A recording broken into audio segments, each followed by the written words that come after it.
下午，我们来到了独立宫参观。独立宫又称美国独立纪念馆，是美国这个国家的诞生地，也被尊为美国的产房。这是一座乔治亚风格的2层红砖建筑，建于1732年，原为殖民时期宾州的议会大厦。100美元上印的建筑就是这里。著名的独立宣言和美国宪法便是在这栋朴实无华的小楼里签署生效的。这里还曾是美国独立战争的指挥中心，门票是免费的，在游客中心领取，有专业的讲解员带队参观。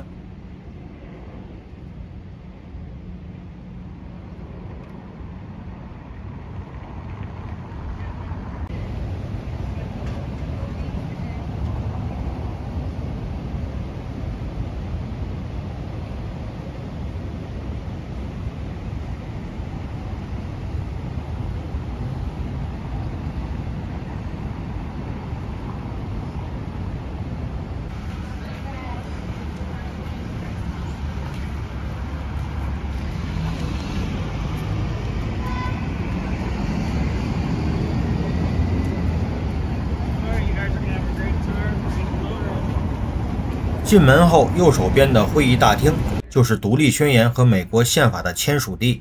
当年华盛顿、杰弗逊、富兰克林以及那些美国开国元勋们用过的桌子、坐过的椅子、签名的鹅毛笔等等，都以原始真实的状态呈现在游客面前。上次来独立宫只是在外面转了一圈没进来，这次参观完，强烈建议喜欢历史的朋友一定要进来看一看，毕竟历史就在这里发生。Again, my name is Lauren. I'm one of the park rangers here at the National Park Service, and I want to welcome you all here today to Independence Hall.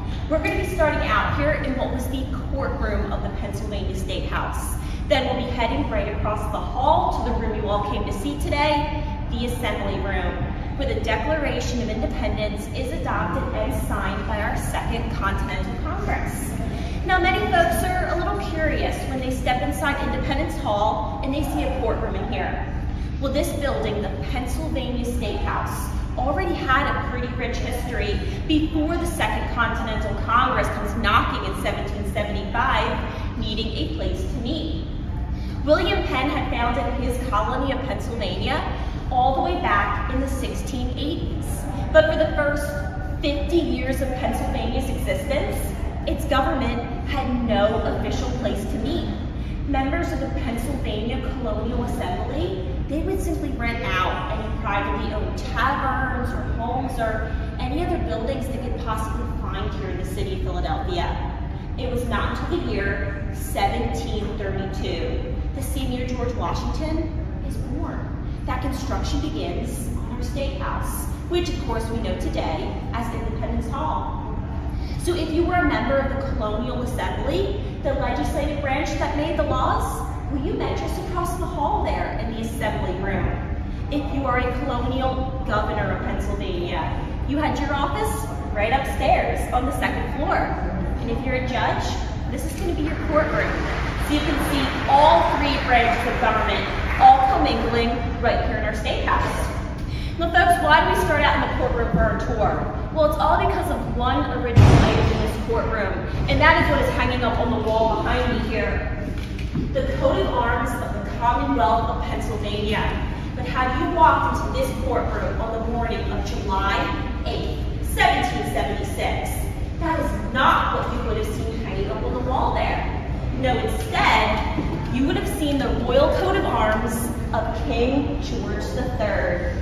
And it's at 12 o'clock noon on July 8, 1776, that the very first public reading of the Declaration of Independence takes place, right outside here in the courtyard of Independence Hall, right where you're all assembling for your tour this afternoon. And following this first public reading of the Declaration of Independence, well, our crowd, they get a little bit excited, and they start to make their way into the State House. They come in here to this courtroom, and what do they see hanging up on that wall? The coat of arms of King George. And what do you think they do with this wooden coat of arms? Burn it. Exactly. They tear it down, and they burn it. Down goes King George, and up will soon go the seal of Pennsylvania. But folks, the entire function of our state house, it all rapidly changes as soon as revolution comes to Philadelphia and comes here to our colonies. It's in the year 1776 that a man named Thomas Paine publishes his pamphlet called Common Sense. And in Common Sense, Paine writes, "We have it in our power to begin the world over again." Thomas Paine recognized an ability in Americans to act. And with that ability to act came the duty to act. The duty to replace what they saw as an unjust government with a new one that could better represent them and better protect their rights. And that's what this building, Independence Hall, becomes a symbol for not just recognizing when you see something wrong in the world around you, but recognizing your ability, your right, and your duty to act. So it's in the 1760s that British Parliament begins taxing these colonies.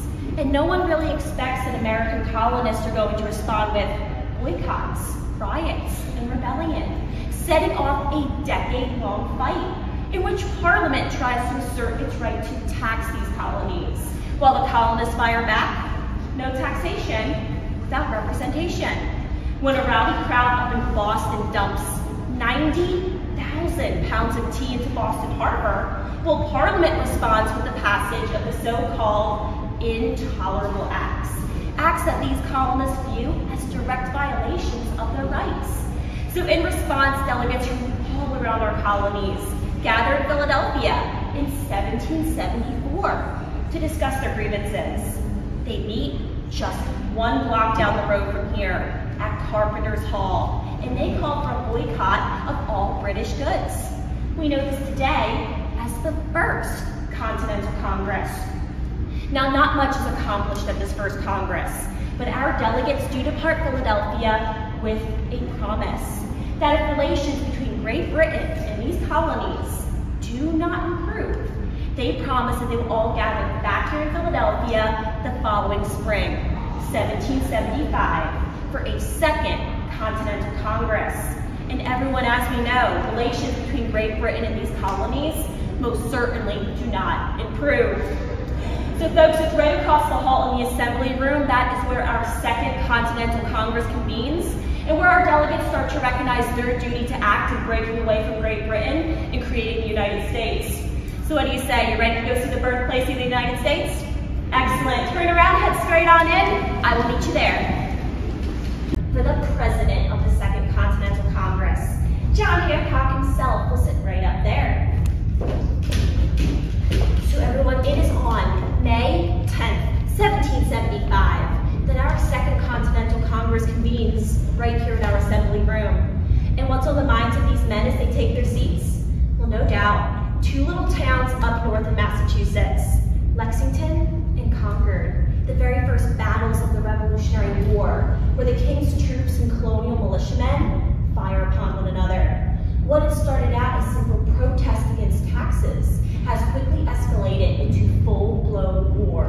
And this Congress must rush to create a continental army. Now, when it comes to who should lead this army, for John Adams of Massachusetts, it's a pretty obvious choice. I have but one gentleman in my mind for that important command, John Adams declares, and that is a gentleman from Virginia. Virginia? So this is the moment where everyone in our assembly room starts to realize just who John Adams is referring to. George Washington. And what does George Washington do when he starts to feel all eyes turning in his direction? Well, according to John Adams, George Washington stands up and he runs out of the room. I want y'all to think for just a moment. Have you ever experienced a time when you struggled to find the confidence you needed to stand up and do what was right? Because in this way, you're just like George Washington.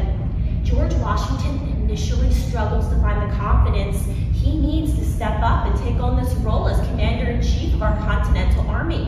He writes a very worried letter home to his wife, Martha, in which he calls the job a trust, too great for my capacity. But George Washington also recognizes his duty to act. And the very next day, he stands up and he accepts his appointment as Commander-in-Chief, despite every danger and every uncertainty that comes with being the leader of a rebel army. But in his acceptance speech, right here to our Continental Congress, George Washington does remark, "I do not think myself equal to the command I am honored with." So George Washington leaves Philadelphia. He leaves our Continental Congress behind, and he marches north to Boston, Massachusetts, to take command of a group of farmers turned soldiers who have just stood up to the full might of the British Army at the Battle of Bunker Hill. Now for the rest of our Continental Congressmen seated here, even though they have created their army, even though they've named their commander-in-chief, these men are not yet ready to declare something as radical as American independence. So instead, they draft an olive branch petition. It's a peace petition to send across the Atlantic Ocean to King George III. They're hoping they can prevent any further bloodshed, but the petition fails. The king refuses to read it. He has already declared these colonies to be in a state of open and avowed rebellion. Now the year 1775 very quickly turns into 1776, and it's the colony of Virginia that decides it's time to speed things up a little bit. So they instruct their delegates here at our Congress to propose American independence. It's Richard Henry Lee of Virginia who introduces the words, "Resolved, that these united colonies are and of right ought to be free and independent states, that they are absolved from all allegiance to the British crown." But still, our Congress just isn't ready for a vote on independence, so they delay that vote by a couple weeks. But in the meantime, they select a committee of 5 men to draft a written Declaration of Independence. One of these men is Thomas Jefferson. Over the next 2 weeks, 33-year-old Thomas Jefferson will draft a document that justifies why we're declaring independence from Great Britain. And in his Declaration of Independence, Thomas Jefferson essentially says that American colonists have recognized that there is something wrong with the system of government they are currently living under. So it's now their right and it's now their duty to create a new government that can better represent them and better protect their rights. Now our vote for independence, our vote is finally scheduled for July 2nd, 1776. And our vote here, it needs to be unanimous. We need a yes from every one of these tables. But we've got a little problem. One colony here is deadlocked. It doesn't know if it wants to vote yes or no for independence. And it's actually one of our smallest colonies, Little Delaware. 自由钟又称独立钟，1776年7月4日，伴随着清脆的钟声，美国宣布独立。它是美国独立的象征，更是美国独立精神的象征，是美国重要历史时刻的见证者。可惜的是，在1835年庆祝华盛顿生日时，被敲出了一道1英尺长的裂痕。1846年，又是在庆祝华盛顿生日时，自由钟被敲了几个小时，产生了那道不可修复的锯齿状裂痕。从那之后就很少再被使用了，现在被安放在独立宫旁边的展厅里，供游客观瞻。隔着玻璃，与它曾经的安放地独立宫塔楼遥遥相望。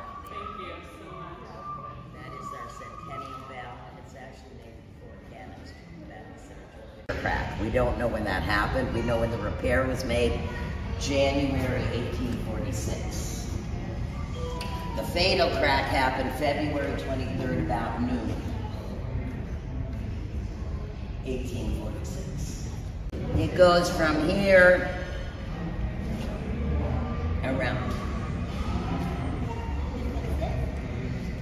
No, can't fix it. That's the fatal crack. 独立宫和自由钟离费城的 Chinatown 很近，朋友们参观完后可步行溜达到这里吃饭。好了，这节就到这里，咱们下集见。